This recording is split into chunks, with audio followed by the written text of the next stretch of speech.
नमस्कार। आकाशवाणी से प्रस्तुत है समाचार प्रभात।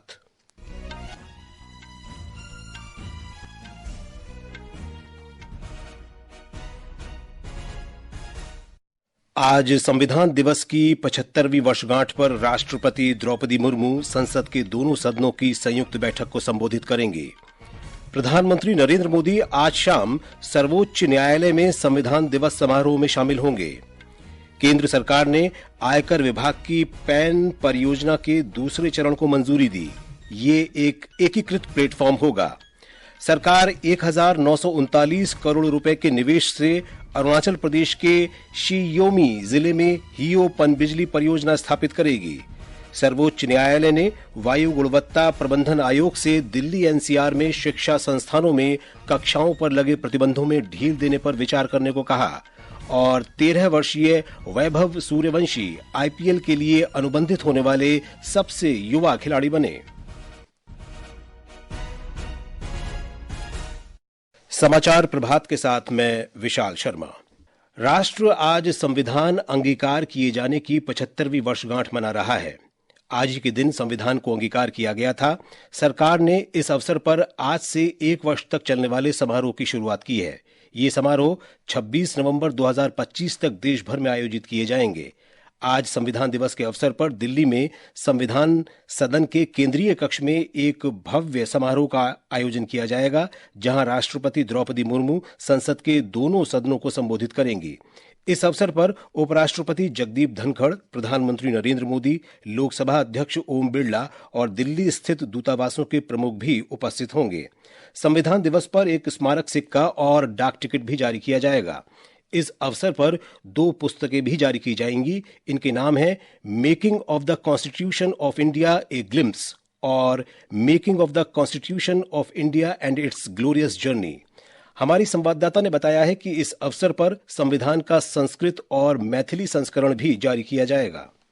इन समारोहों का आयोजन हमारा संविधान हमारा स्वाभिमान अभियान की टैगलाइन के तहत किया जा रहा है। इसका उद्देश्य संविधान निर्माताओं के योगदान का सम्मान करना और संविधान में निहित मूल मूल्यों को दोहराना है। संविधान दिवस के अवसर पर देश भर में स्कूल, दफ्तर, गाँवों और शहरों में बड़ी संख्या में लोग एक साथ संविधान की प्रस्तावना पढ़ेंगे। संविधान की विरासत से नागरिकों को जोड़ने के लिए एक विशेष वेबसाइट constitution75.com भी बनाई गई है। आनंद कुमार के साथ सुपर्णा सैकिया, आकाशवाणी समाचार, दिल्ली।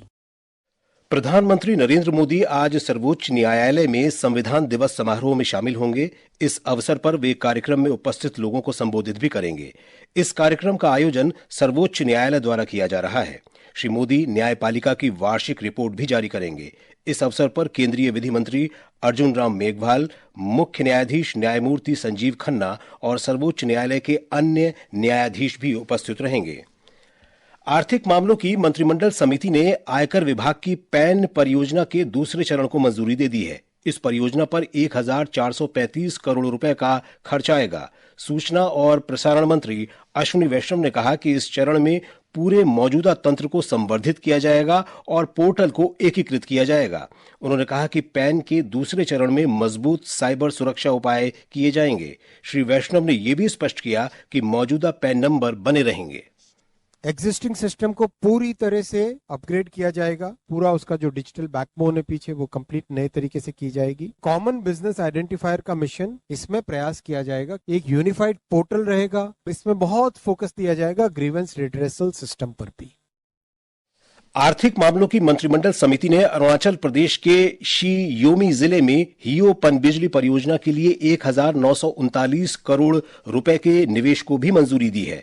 श्री वैष्णव ने बताया कि 240 मेगावाट की स्थापित क्षमता वाली इस परियोजना से 1000 मिलियन यूनिट बिजली का उत्पादन होगा। इससे अरुणाचल प्रदेश में बिजली आपूर्ति को बेहतर करने और राष्ट्रीय ग्रिड को संतुलित करने में मदद मिलेगी। एग्जीक्यूशन इसका नीपको करेगा। अरुणाचल प्रदेश को बहुत बड़ा बेनिफिट मिलेगा। 12% पावर फ्री मिलेगा। जो अरुणाचल प्रदेश की इक्विटी है उस इक्विटी पे रिटर्न भी आएगा। इस प्रोजेक्ट में 1940 करोड़ का इन्वेस्टमेंट रहेगा और ये बहुत इंपॉर्टेंट प्रोजेक्ट है अरुणाचल के लिए भी, पूरे नॉर्थ ईस्ट के लिए भी और भारत की जो ग्रीन एनर्जी की ट्रांजिशन है उसमें भी बहुत बड़ा इसका रोल रहेगा। समिति ने अरुणाचल प्रदेश के शी योमी जिले में 186 मेगावाट की टाटो 1 पनबिजली परियोजना के लिए निवेश प्रस्ताव को भी मंजूरी दी है।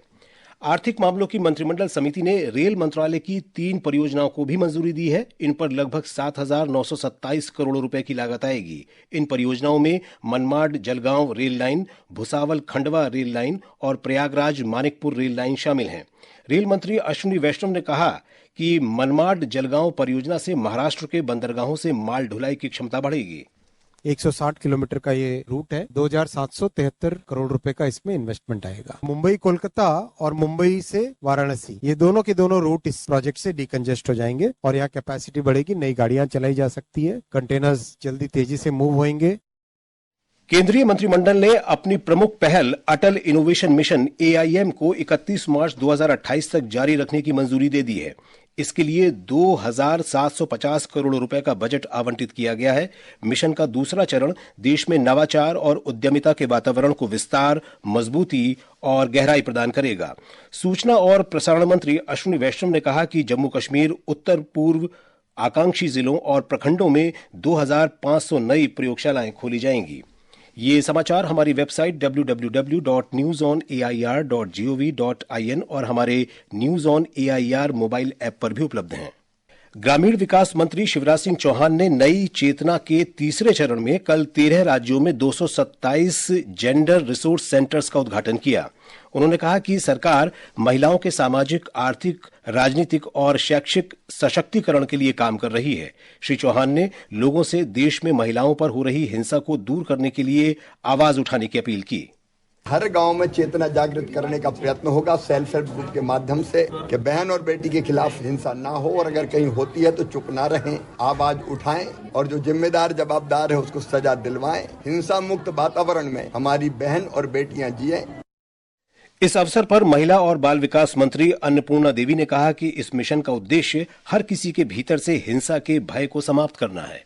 इस अभियान का उद्देश्य महिलाओं और विभिन्न जेंडरों के व्यक्तियों के अधिकारों को आगे बढ़ाना तथा उनके जीवन को भय और जेंडर आधारित भेदभाव से मुक्त करना है, ताकि महिलाएं अपने साथ हुए हिंसा के बारे में वो रिपोर्ट भी कर सके और जी सके। प्रसार भारती, रेलटेल और प्लेबॉक्स टीवी रेल वायर ब्रॉडबैंड पर फ्रीडम प्लान शुरू करेगा। प्रसार भारती के मुख्य कार्यकारी अधिकारी गौरव द्विवेदी तथा रेलटेल के अध्यक्ष और प्रबंध निदेशक संजय कुमार ने कल नई दिल्ली में इसकी शुरुआत की। इसका उद्देश्य पारंपरिक और आधुनिक प्रसारण के बीच की दूरी को कम करना तथा निर्बाध कनेक्टिविटी और उत्कृष्ट मनोरंजन उपलब्ध कराना है। श्री द्विवेदी ने कहा कि देश डिजिटल क्रांति की ओर बढ़ रहा है और waves OTT platform Prasar Bharati के लिए एक बड़ी छलांग है। प्रसार भारती में ग्रामीण और शहरी का कोई भेद नहीं है। हमारा जो दायित्व है वो ये है कि भारत के हर नागरिक तक हमें सेवाएं पहुंचानी है। हमारा एक प्रयास है कि एक कंसोलिडेटेड डिजिटल प्लेटफॉर्म के माध्यम से हम लोगों तक समाचार, जो जानकारियां हैं, जो एंटरटेनमेंट प्रोग्राम्स हैं, पहुंचा सके। गोवा में चल रहे भारतीय अंतर्राष्ट्रीय फिल्म महोत्सव के आज छठे दिन 70 से अधिक फिल्में दिखाई जाएंगी। हमारे संवाददाता ने बताया है कि एक्सेसिबल इंडिया एक्सेसिबल फिल्म्स खंड में फिल्मों को ऑडियो विवरण और भारतीय सांकेतिक भाषा के साथ प्रदर्शित किया गया है, जिससे दृष्टिबाधित और बधिर दर्शक भी इन फिल्मों का आनंद ले सकेंगे।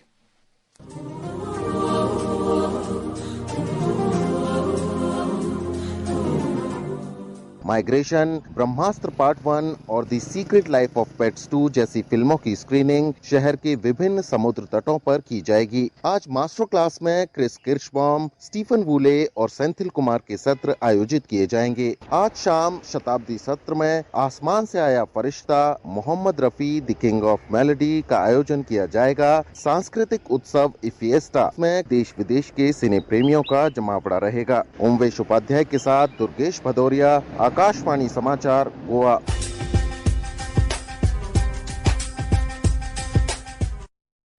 आज से 13वां संयुक्त राष्ट्र वैश्विक जियो स्पेशियल सूचना प्रबंधन एशिया प्रशांत सम्मेलन आयोजित किया जा रहा है। नई दिल्ली में भारत मंडपम में शुरू हो रहे 4 दिन के सम्मेलन में भारत के 120 प्रतिनिधियों समेत 30 देशों के 90 प्रतिनिधि शामिल होंगे। जियो स्पेशियल डेटा स्थान विशेष का समय आधारित डेटा होता है। देश के महासर्वेक्षक हितेश कुमार एस मकवाना ने बताया कि भारत जियो स्पेशियल के मामले में एशिया प्रशांत क्षेत्र में अग्रणी स्थान प्राप्त कर रहा है। India is now taking leadership position in Asia Pacific region for overall development of geospatial sector. During this conference, various important subjects would be discussed. It will strengthen the role of geospatial data in addressing common challenges at global, regional and country level. आज राष्ट्रीय दुग्ध दिवस है। ये दिवस देश में श्वेत क्रांति के जनक डॉक्टर वर्गीज कुरियन की जयंती के उपलक्ष्य में मनाया जाता है। इस अवसर पर नई दिल्ली में एक कार्यक्रम में केंद्रीय मत्स्य पालन, पशुपालन और डेयरी मंत्री राजीव रंजन सिंह पशुधन तथा डेयरी क्षेत्र के लिए गोपाल रत्न पुरस्कार प्रदान करेंगे। देश में श्वेत क्रांति का उद्गम स्थल माने जाने वाले गुजरात में पिछले कुछ वर्षों में दुग्ध उत्पादन में उल्लेखनीय वृद्धि हुई है। हमारी संवाददाता ने बताया है कि पिछले 22 वर्षों में राज्य में दुग्ध उत्पादन में औसतन 10.23% की दर से 119,63,000 मीट्रिक टन की वृद्धि हुई है। भारत के कुल दूध उत्पादन में राज्य का योगदान 7.49% है। केवल 6 सदस्य यूनियन और 49 करोड़ के टर्नओवर के साथ शुरू हुए अमूल फेडरेशन के वर्तमान में गुजरात में 18 सदस्य संघ है, जिनके माध्यम से अमूल द्वारा हर दिन राज्य भर में से 3 करोड़ लीटर से अधिक दूध एकत्रित किया जाता है और इससे विभिन्न उत्पाद तैयार किए जाते हैं, जो पूरे भारत और लगभग 50 विभिन्न देशों में बेचे जाते हैं। गुजरात सरकार का पाटन में 6 सीमेंट प्रयोगशाला स्थापित करने का निर्णय अच्छी गुणवत्ता वाले पशुधन को सुनिश्चित करने के लिए फायदेमंद साबित हो रहा है। अपर्णा खून, आकाशवाणी समाचार, अहमदाबाद। सर्वोच्च न्यायालय ने वायु गुणवत्ता प्रबंधन आयोग को दिल्ली सहित राष्ट्रीय राजधानी क्षेत्र में शिक्षा संस्थानों में कक्षाओं पर जारी प्रतिबंधों में ढील देने पर विचार करने का निर्देश दिया है। न्यायाधीश अभय एस ओका और ऑगस्टीन जॉर्ज मसीही की पीठ ने कहा कि ऐसे विद्यार्थियों की संख्या काफी अधिक है जिनके घर में एयर प्यूरिफायर नहीं है, इसलिए घर पर रहने वाले बच्चों और स्कूल जाने वाले बच्चों के बीच कोई विशेष अंतर नहीं है। सर्वोच्च न्यायालय ने यह भी कहा कि कुछ छात्रों को मध्याह्न भोजन की सुविधा से वंचित किया जा रहा है और ऑनलाइन कक्षाओं में भाग लेने के लिए उनके पास पर्याप्त सुविधाएं नहीं है। इस बीच दिल्ली में वायु गुणवत्ता की श्रेणी बहुत खराब बनी हुई है। आज सुबह 6 बजे तक औसत वायु गुणवत्ता 396 थी। 13 वर्षीय Vaibhav Suryavanshi Indian Premier League IPL के सबसे कम उम्र के खिलाड़ी बन गए हैं। आईपीएल 2025 के लिए राजस्थान रॉयल्स ने उन्हें 1 करोड़ 10 लाख रुपए की कीमत पर अपनी टीम में शामिल किया है। ये समाचार आकाशवाणी से प्रसारित किए जा रहे हैं।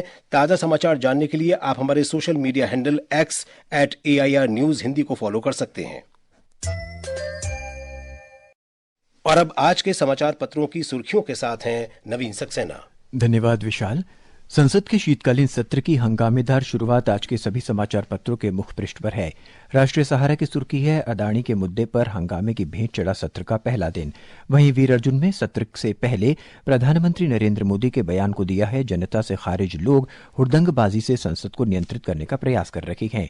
देश के विद्यार्थियों को दुनिया भर के शोध और आलेख अब एक ही मंच पर होंगे उपलब्ध। राजस्थान पत्रिका के अनुसार केंद्र सरकार ने वन नेशन वन सब्सक्रिप्शन योजना को मंजूरी दी है। संविधान में धर्मनिरपेक्ष और समाजवाद शब्द बने रहेंगे, सुप्रीम कोर्ट का यह फैसला नवभारत टाइम्स सहित कई अखबारों में है।